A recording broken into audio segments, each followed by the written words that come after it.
Hey, this is Kyle with Elevated Inspection Services. Just going to give you a quick video on how to winterize a sprinkler system that's ran off of culinary water that has a backflow. Check it out.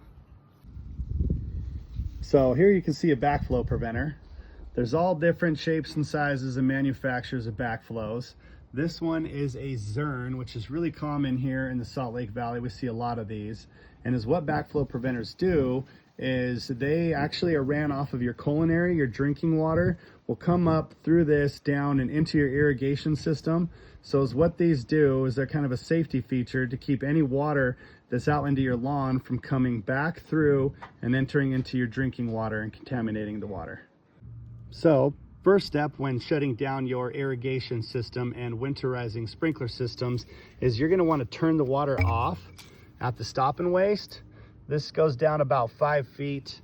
Sometimes the water shutoff is inside the basement. On this system, it is out here at the stop and waste. So you're going to take your big key, put it down in there, find the sweet spot, and then you're going to turn about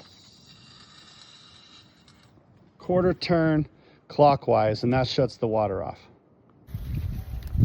So now that the water is shut off, I'm going to remove this vessel and hook up our adapter here so we can get air connected to this. Let me show you how it's done. So first, you're going to take and remove this wedge, just a couple of screws right here. You're going to take those out, but not before you crack these ball check valves to release the pressure. So we can just open those real quick. It'll release any pressure. You can pop this out, slide that off. Make sure you keep track of these O-rings that are in here. They're very necessary, you gotta have them. Now we're gonna put in our adapter. Put the wedge back in so the adapter stays in there. Get that tightened down, just one side's fine for now. And then we're gonna hook up our Chicago, that's what they call this piece, and hook up our air and get ready to turn on the air and start running through each station. So now we're gonna pop open this valve box. Looks like we've got 4 valves in here. If you see a valve that has a filter, it's actually a filter and a pressure reducer. That's most likely for a drip line. And we're gonna open up a couple of these valves and get ready to run air. So you can do this easily from the solenoid by giving these a quarter crack counterclockwise. We're gonna open up these 2, or sometimes I'll open up this little bleeder valve down here. On each one of these valves has these little bleeder valves that you can open up the valve as well. So I'm gonna start with 2 and go from there. So now we're gonna start our compressor. Did a homemade paint job on it. Definitely not the best painter, but Lakewood Property Maintenance is my other company.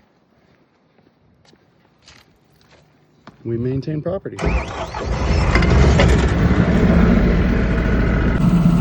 Now we've got the compressor fired up. I'm going to turn this valve. It's going to turn on the air.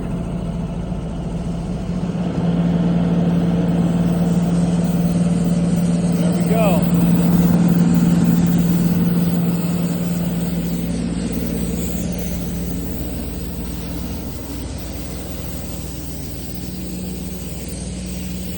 So we're just going to run this until all the water's out of the line, or till you see a real fine mist coming out. So you can see that we're connected here with our air, pushing air through the whole system, and it's working like a charm. Now that these 2 valves are pretty much done, we don't like to run a ton of air pressure through a drip line because it may pop off all the little fittings.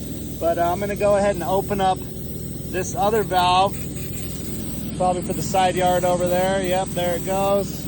And since I've got these 3 open, I'm gonna crack open the drip line as well, just to get all the water out of there and make sure we do a good job. Found one more valve in the backyard here, gonna crack that.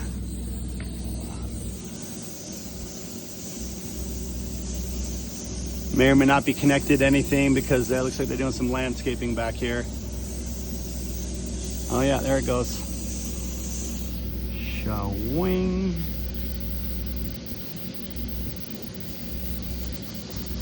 All right, we got all the water out of all the lines, so now I'm going to shut the air off.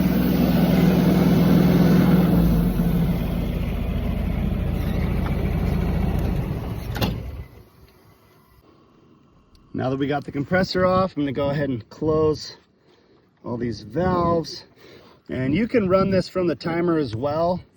I just like to do it manually from the valve itself. Sometimes we can't locate the timer, it might be in the garage or somewhere inside the house.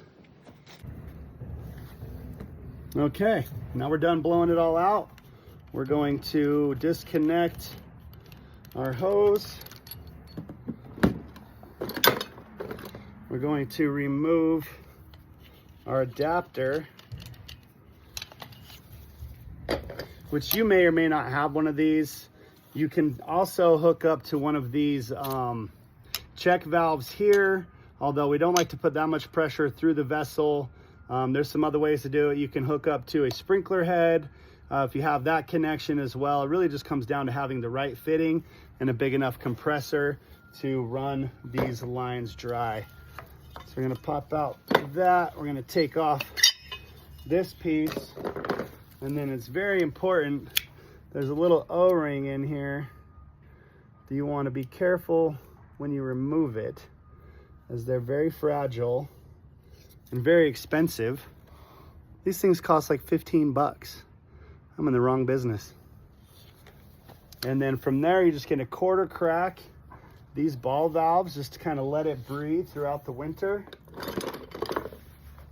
And you're gonna quarter crack this check valve as well. So now you're all set, ready for winter. There will be a few parts that I'm gonna put in a bag for the customer and have them hang on to for the winter. And if they need help reinstalling this in the spring, we're happy to come back out and put this back in, run through the system, and just get the whole system dialed in for them. So that's pretty much it. That's how you winterize a sprinkler system.